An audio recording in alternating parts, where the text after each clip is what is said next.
하나님의 말씀은 마태복음 6장 9절부터 13절까지 하나님의 말씀입니다. 그러므로 너희는 이렇게 기도하라. 하늘에 계신 우리 아버지여, 이름이 거룩히 여김을 받으시오며 나라가 임하시오며 뜻이 하늘에서 이루어진 것 같이 땅에서도 이루어지이다. 오늘 우리에게 일용할 양식을 주시옵고, 우리가 우리에게 죄 지은 자를 사하여 준 것 같이 우리 죄를 사하여 주시옵고, 우리를 시험에 들게 하지 마시옵고 다만 악에서 구하시옵소서. 나라와 권세와 영광이 아버지께 영원히 있사옵나이다. 아멘. 아멘.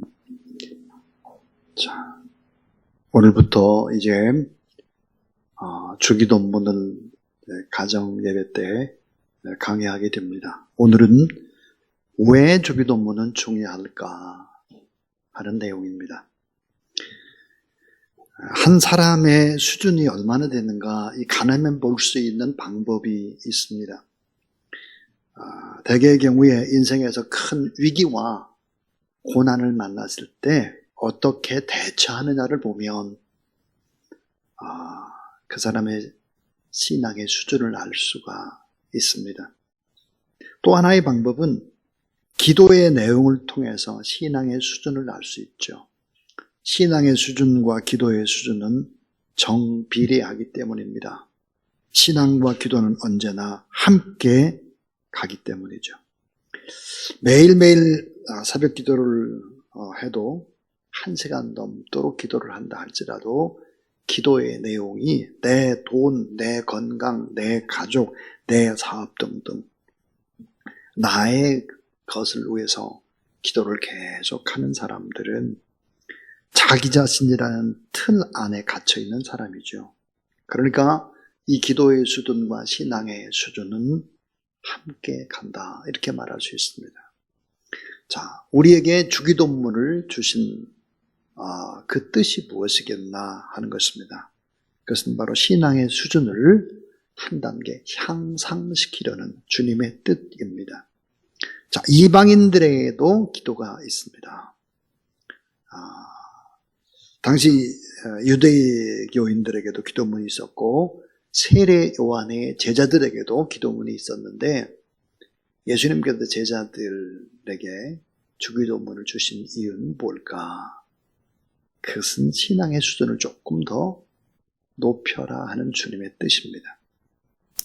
자, 왜 주기도문이 그렇게 중요할까? 그 이유는 뭘까? 그것은 주기도문은 복음 전체의 내용이기 때문에 그렇습니다. 터툴리안의 말입니다. 하나님 사랑, 이웃 사랑, 예수님의 인격과 삶을 볼 수 있는 거울이 바로 주기도문이다 그랬습니다. 그러니까 주기도문이라고 하는 것은 예수 그리스도의 삶의 요약인 것입니다. 이 주기도문은 사복음서의 요약이죠. 주님이 주신 교훈의 전부이고 주님의 생활의 법칙의 모든 기록이 함축되어 있는 것이 바로 주기도문이기 때문에 중요합니다. 이 주기도문은 완벽한 기도의 우선순위를 보여줍니다. 무엇을 먼저 기도해야 되나? 기도의 순서죠. 간결하지만 먼저 기도하고 나중 기도해야 할 것을 보여주죠. 그러니까 모범 기도문입니다. 또 인간관계에서 꼭 필요한 인간이 가진 3가지의 문제의 해결의 방법을 말씀하고 있습니다. 그것이 뭘까요? 먹는 문제입니다. 먹는 문제, 인간에게 중요하잖아요. 이 먹는 문제에 대한 기도. 또 하나는 인간관계가 어긋졌을 때 이 관계를 푸는 용서의 문제, 사랑의 문제입니다. 또 하나는 우리를 지키시고 보호하시는 바로 이제 안전의 문제. 이런 문제들을 위해서 우리가 꼭 기도해야 된다 하는 것이죠. 그 인간의 과거와 현재와 미래를 다 포함하는 완전하고도 완벽한 기도가 바로 주기도문입니다. 믿음의 토대 위에 바르게 우리는 기도하라고 하는 주님의 간절한 부탁이 바로 주기도문이죠. 이 주기도문은 이래서 중요한 것입니다. 또 하나, 이 주기도문은 처음부터 끝까지 하나님이 우리의 아버지이심을 강조하는 기도입니다. 우리 아버지로부터 맨 서두에 시작을 해서 아버지의 이름의 거룩, 아버지의 나라의 도래, 아버지의 뜻의 성취를 비는 아버지 하나님에 대한 세 가지의 청원이 나옵니다. 아버지 하나님 앞에 우리가 세 가지 청원을 합니다. 일용할 양식을 주옵소서. 서로 간에 죄를 용서하게 해 주옵소서. 악한 자의 시험으로부터, 악에서로부터 승리하게 해 주옵소서. 그 다음에 우리 아버지이신 하나님에 대한 송영으로 끝이 납니다. 하나님이 우리의 아버지가 되시고 바로 나의 아버지가 되신다. 자, 하나님이 나의 아버지가 되시기 때문에 하나님 아버지를 사랑하는 것이 첫째 된 계명입니다. 마음을 다해서 하나님을 사랑하고 뜻과 정성을 다해서 하나님을 사랑하고 목숨을 바쳐서 하나님을 사랑하는 것이죠. 하나님이 우리의 아버지가 되시기 때문에 하나님이 사랑하시는 사람들을 우리가 사랑하는 것이 두 번째 계명이 됩니다. 이웃을 내 몸처럼 사랑하라 하는 것이죠. 지상의 통치자들이 자신의 이름을 부르는 신하나 부하들에게 가능한 한 높여 부르고 존경되어 부르기를 원합니다. 예를 들어서 지극히 높으신 대왕 폐하, 또 황제 폐하, 성은이 만국하옵나이다. 각하 민족의 태양이신 수령, 이렇게 부르기를 원하죠. 그러나 하나님은 우리가 하나님에 나올 때 그분의 자녀로 나오기를 원합니다. 하나님을 아버지라고 부르는 것이죠. 그래서 하늘에 계신 아버지는 어떤 분일까요? 참 좋으신 아버지다. 참 좋은 것 주시는 아버지. 자, 이 땅에 계신 육신의 아버지가 아니라 땅에 계신 아버지는 아무리 좋아도 나와 더불어 영원히 동행할 수가 없습니다. 그러나 하늘에 계신 아버지는 나와 더불어 영원히 동행하실 수 있는 거죠.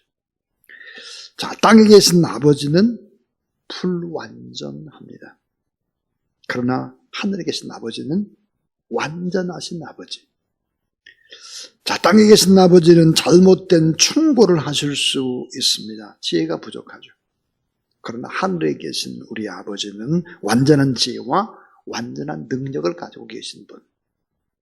땅에 계신 아버지는 참다 더 못 참는 한계의 아버지인데, 하늘에 계신 아버지는 영원히 오래오래 참고 기다립니다. 그래서 오늘 우리가 이 자리에 와 있죠. 자, 땅에 계신 아버지는 사랑이 많으나, 사랑이 참 많죠. 그러나 바닥이 드러나는 사랑입니다. 끝이 있어요.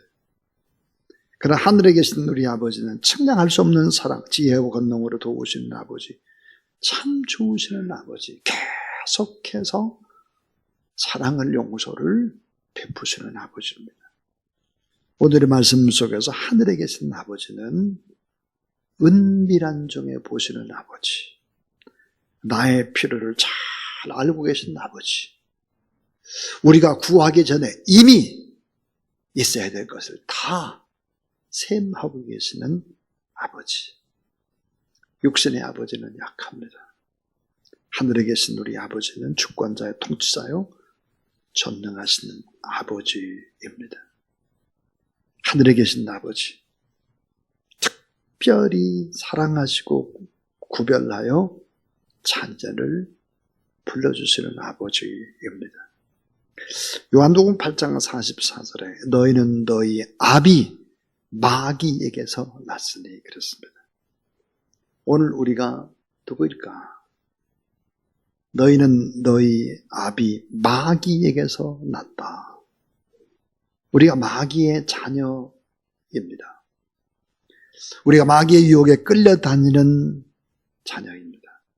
마귀의 저주와 진노 아래 살고 있는 아들과 딸이었습니다. 그래서 사도 바울은 에베소 2장 3절 속에 이렇게 말하죠. 본질상 진노의 자녀다. 그렇게 얘기했죠. 하나님의 진노를 피할 수 없는 진노의 대상이었다. 사탄의 종로로 타는 사람이었다. 그런데 우리 주 예수 그리스도의 십자가의 사랑으로 하나님의 자녀라는 영광된 신분과 지위를 회복시켜 주셨다. 우리가 하나님의 자녀가 됐다. 권세를 가지게 됐다. 그랬습니다. 그래서 로마서 8장 15절은 이렇게 말씀합니다. 너희가 다시 무서워하는 종의 영을 받지 아니하고 양자의 영을 받았으므로 아바 아버지라 부르짖느니라. 일반 계시가 아니라 특별 계시로 우리를 부르신 아버지. 세속적인 사람들과 다르게 그 자녀를 구별해 주신 아버지. 그래서 세상 사람들과 하나님의 자녀들은 명백하게 구별하셨습니다. 요한복음 17장에 예수님의 대제사장으로서의 마지막의 기도에 이런 기도문이 있습니다. 내가 저희를 위하여 비옵나니 내가 비옵는 것은 세상을 위함이 아니요 내게 주신 자들을 위함이니이다. 저희는 아버지의 것이로소이다. 그렇습니다.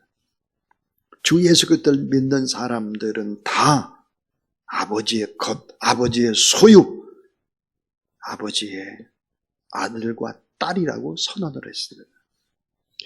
하늘에 계신 아버지, 그 아버지는 섭리와 주권과 오늘 또 통치하시는 아버지다 그랬습니다. 성경은 섭리의 차원에서 하나님을 아버지라고 부르게 된 사실을 강조합니다.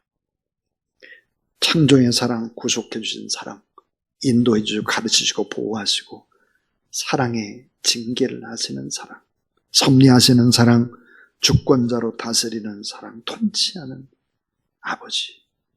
근데 이 아버지는 어떤 분이실까? 초월자이신 아버지입니다. 자, 하늘에 계신 우리 아버지. 하늘에 계신 우리 아버지는 우리라는 단어 속에는 선교적인 소명을 강조합니다. 우리라는 단어 속에는 친교의 거룩한 사명이 강조가 됩니다. 하늘에 계신 우리 아버지 속에는 하나님의 임재 속으로 들어가 하나님의 보좌 앞에 서는 것이고 하늘에 계신 아버지를 나의 아버지라고 부를 때 우리는 벌써 기도 응답이 주어진다 하는 전제입니다. 이 하늘에 계신 우리 아버지가 나의 아버지가 되시기를 주의 이름으로 축원합니다. 우리의 문제, 우리의 아픔, 우리의 슬픔, 그 누구도 알지 못하는 우리의 외로움까지 이 아버지께 아뢰면 이 아버지는 속히 우리 가운데 임하셔서 우리를 복되게 인도해 주신다. 이 확신을 갖는 그런 여러분 되기를 주의 이름으로 축원합니다.